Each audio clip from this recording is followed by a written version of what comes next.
கர்த்தருடைய பரிசுத்த நாமம் மகிமைப்படுவதாக. இன்று நம்முடைய தியானத்திற்காக ஒரு வசனத்தை எடுத்து நாம் வாசிப்போம். 2 சாமுவேல் 5வது அதிகாரம் 6வது வசனம். 2 சாமுவேல் 5:6. தேசத்திலே குடியிருக்கிற எபூசியர் மேல் யுத்தம் பண்ண ராஜாவானவன் தன் மனுஷரோடு கூட எருசலேமுக்கு போனான். அவர்கள் இதில் பிரவேசிக்க தாவீதினால் கூடாது என்று எண்ணி தாவீதை நோக்கி, நீ இதற்குள் பிரவேசிப்பதில்லை, குருடரும் சப்பானிகளும் உன்னை தடுப்பார்கள் என்று சொன்னார்கள். தாவீது பெரிய ஒரு யுத்த வீரன். அந்த யுத்த வீரனை பார்த்து சில ஜனங்கள் சொல்லுகிறார்கள், உன்னை குருடர்களும் சப்பானிகளும் தடை செய்வார்கள், நீ அந்த சீயோன் கோட்டையை பிடிக்கவே முடியாது. தாவீது யாருன்னு அந்த ஜனங்களுக்கு தெரியாது போல இருக்கு இல்லையா? தாவீது ஒரு முறை சவுலிடம் தன்னுடைய சாட்சி சொல்லுகிறார். நான் ஒரு முறை சிங்கத்தை கொன்றேன், இன்னொரு முறை கரடியை கொன்றேன், இந்த பெலிஸ்தனையும் கொல்லுவேன் என்று சொல்லி பெலிஸ்தனையும் கொன்று போட்டான். அதே போல் எத்தனையோ யுத்தங்கள் அவருடைய வாழ்க்கையில் வந்தபோது எல்லா யுத்தத்தையும் அவர் ஜெயித்தார் என்றுதான் நாம் வாசிக்க முடியும். ஒரு யுத்தத்திலாவது தாவீது தோத்ததாக நாம் எங்கேயும் பார்க்க முடியாது. ஏனென்றால் தேவனாகிய கர்த்தர் தாவீதோடு கூட இருந்து எல்லா காரியத்தையும் புத்திமானாய் அவர் செய்தான் என்று பார்க்கிறோம்.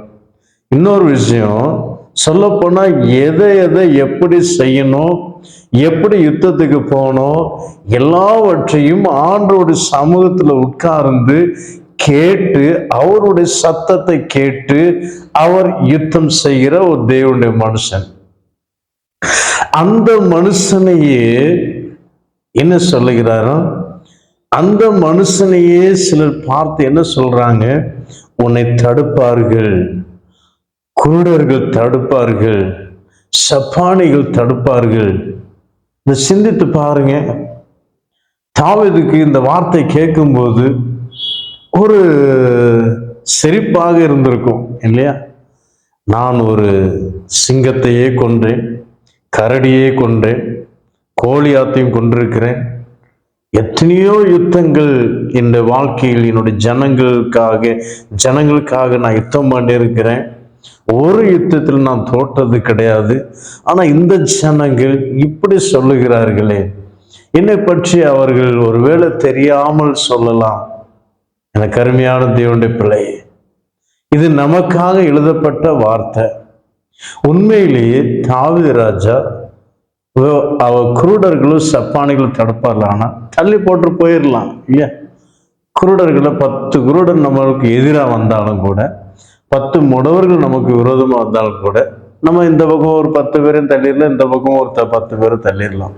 ஏன்னா அவர்களுக்கு நடக்க முடியாது, என்ன இவர்களுக்கு பார்க்க முடியாது. தாவீது நம்மளால் முடியாது, தாவீதால் முடியும் இல்லையா?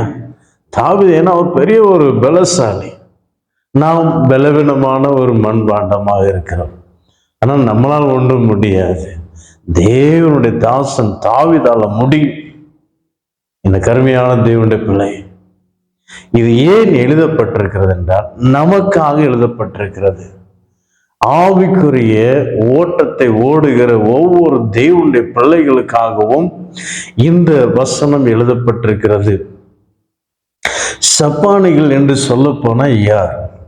நாம் வேதத்தில் வாசிக்கும் போது 1 ராஜாக்கள் 18வது அதிகாரம் 21வது வசனத்தை நீங்கள் வாசிக்கும் போது அதுல ஒரு தேவ மனுஷன் ஒரு வார்த்தை சொல்லுகிறார். நான் வாசிக்கிறேன். அப்பொழுது எலியா சகல ஜனத்தண்டைக்கும் வந்து நீங்கள் எந்த மட்டும் 2 நினைவுகளால் குந்தி குந்தி நடப்பீர்கள்.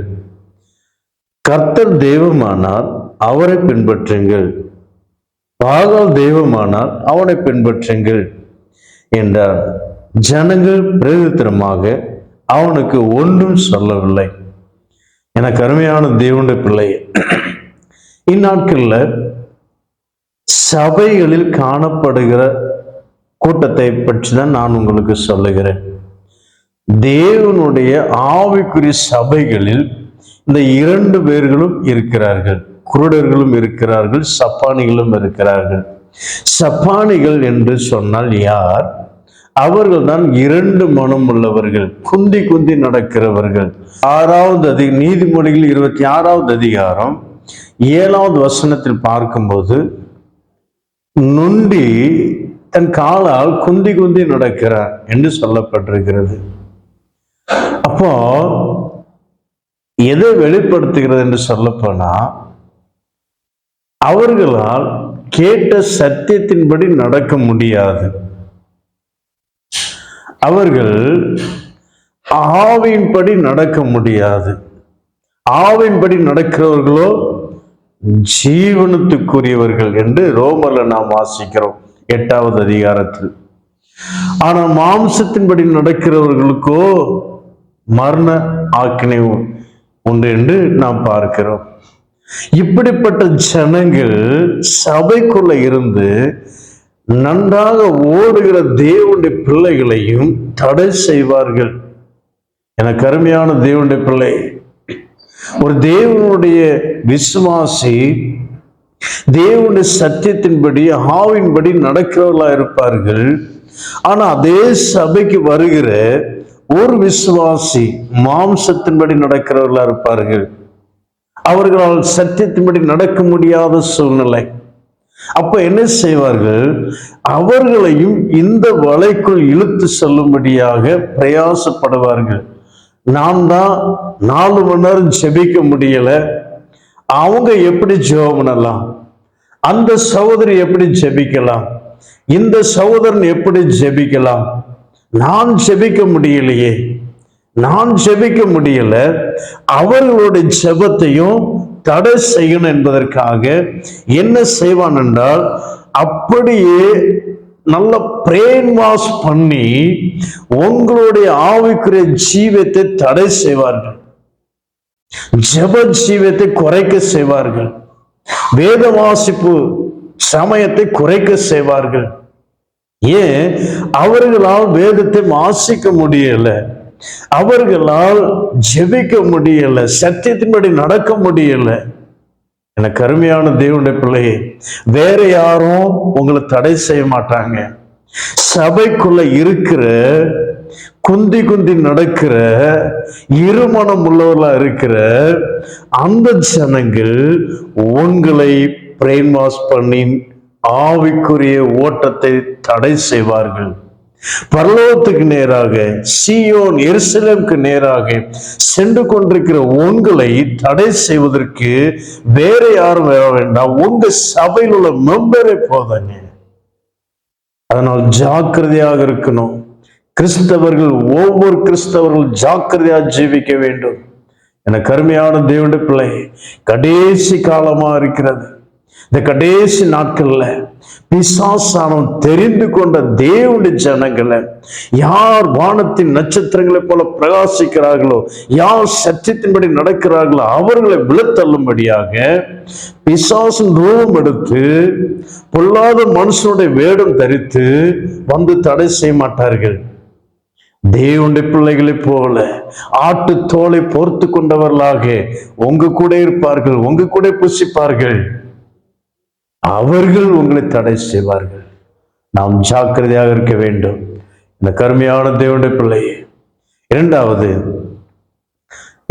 நாம் தியானிக்கும் போது குருடர்கள்.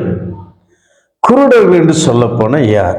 எபேசியர்ல வாசிக்கும் போது, எபேசியர் 1வது அதிகாரம் 19வது வசனத்தை நாம் வாசிக்கும் போது, நாம் கிறிஸ்துவை மரித்தோரிலிருந்து எழுப்பி அவரிடத்தில் நடப்பித்த தமது பலத்த சத்துவத்தின் வல்லமையின்படியே விசுவாசிக்கிறவர்களாகிய நம்மிடத்திலே காண்பிக்கும் தம்முடைய வல்லமையின் மகா மேன்மையான மகத்துவம் இன்னதென்றும் நீங்கள் அறியும்படிக்கு அவர் உங்களுக்கு பிரகாசமுள்ள மனக்கண்களை கொடுக்க வேண்டும் என்று வேண்டிக் கொள்ளுகிறேன்.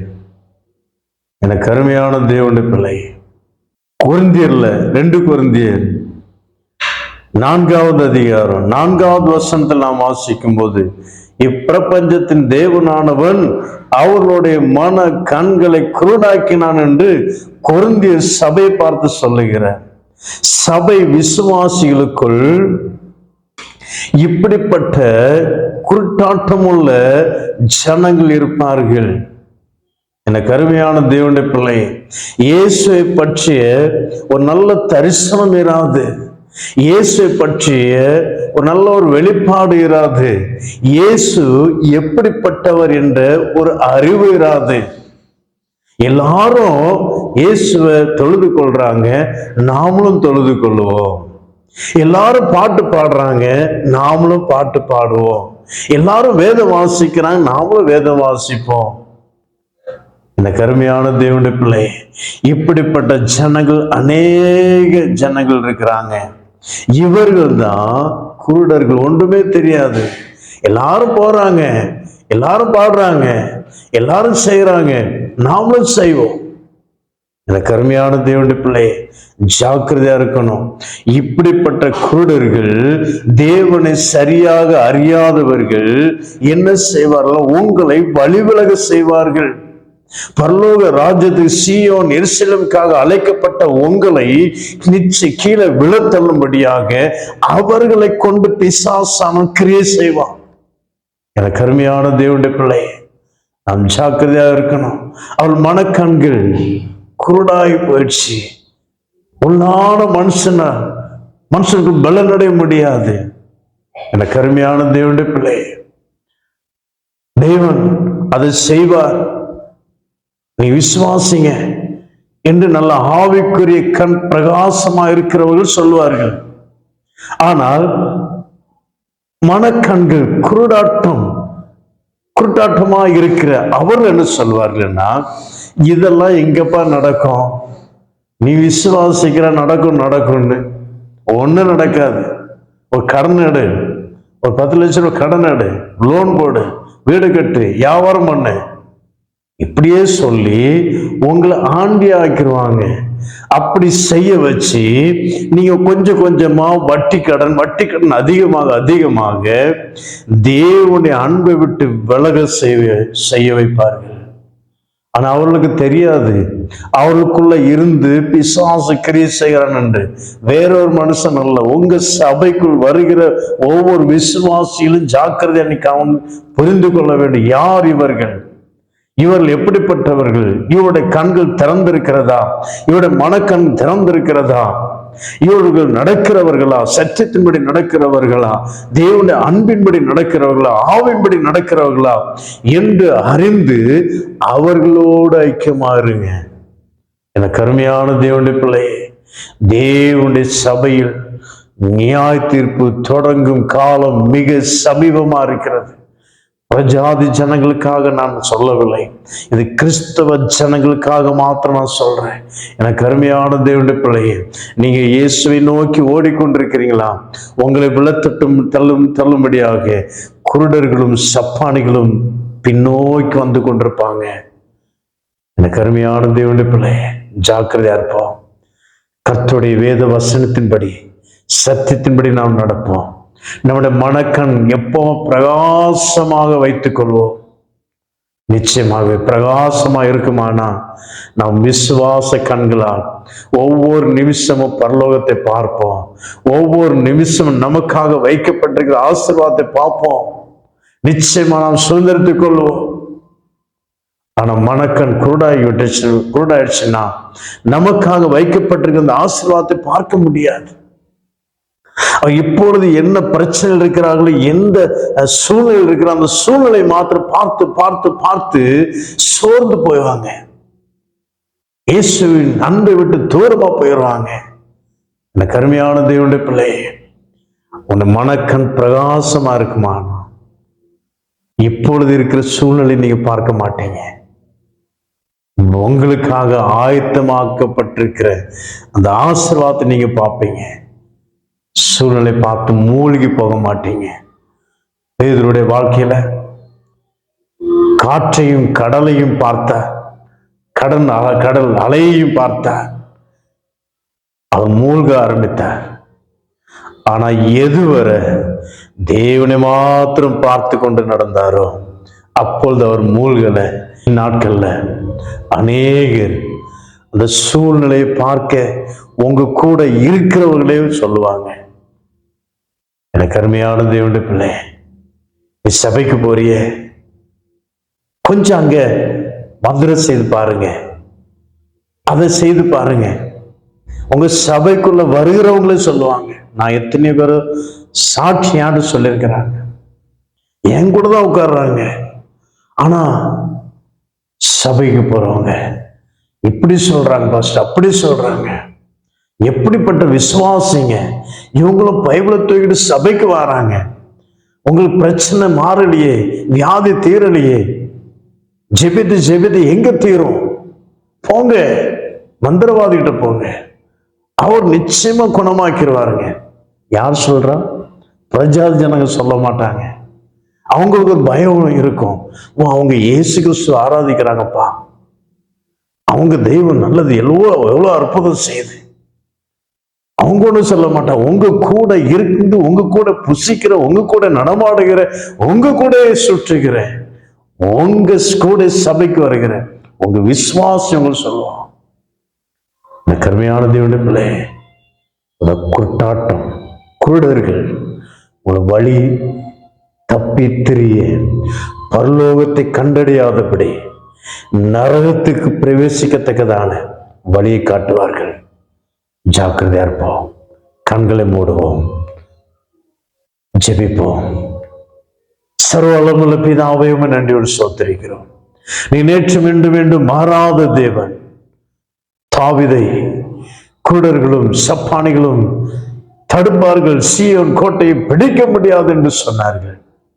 ஆனால் தாவீது அதை ஒன்றையும் பொருட்படுத்தாமல் சீயோன் கோட்டை பிடித்தார். அது தாவீதின் நகரமாயிற்று என்று சொல்லப்பட்டிருக்கிறது. அதே போல இந்நாட்கள் எத்தனையோ ஜனங்கள், எத்தனையோ ஊழியக்காரர்கள், எத்தனையோ விசுவாசிகள் அப்பா, அவர்கள் ஓடுகிற ஓட்டத்தை எத்தனை கூட இருக்கிற குருடர்கள் சப்பானிகள் தடுக்கிறதை பார்க்கிறோம். அப்பா, ஒவ்வொரு குருட்டாட்டத்தின் வல்லமைகள் இயேசுவின் நாமத்தினால், சப்பானியின் வல்லமைகள் நசனா இயேசுவின் நாமத்தினால் நிர்மூலமை போவதாக. ஒவ்வொரு சபையில் காணப்படும் இருமனம் உள்ளவர்கள், ஓ ஷபா ரதிராபா ரகர சகராபாரா, இயேசுவின் நாமத்தினால ஒவ்வொருத்தரையும் ரட்சிக்கப்பட நாங்கள் செபிக்கிறோம். உங்களுடைய வேத சத்தியத்தின்படி நடந்து, உங்களுடைய ஆவின்படி நடந்து, அன்பின்படி நடந்து பரலோக ராஜ்யத்தில் காத்து பிரவேசிக்கத்தக்கதாக நீங்கள் ஒவ்வொருத்தருக்கும் உதவி செய்வீராக. இந்த நாமமையும் படட்டும், கிருபை காத்துக்கொள்ளட்டும். அப்ப அதை பார்க்கிற கேட்கிற ஒவ்வொரு ஜனங்களும் நீர் ஆசீர்வதிப்பீராக. இந்த பிரச்சனைகளோடு கூட இருக்கட்டும். இயேசு கிறிஸ்துவின் நாமத்தில் வேண்டிக் கொள்கிறோம் பிதாவே, ஆமென். கர்த்தர் உங்களை ஆசீர்வதிப்பாராக. God bless you.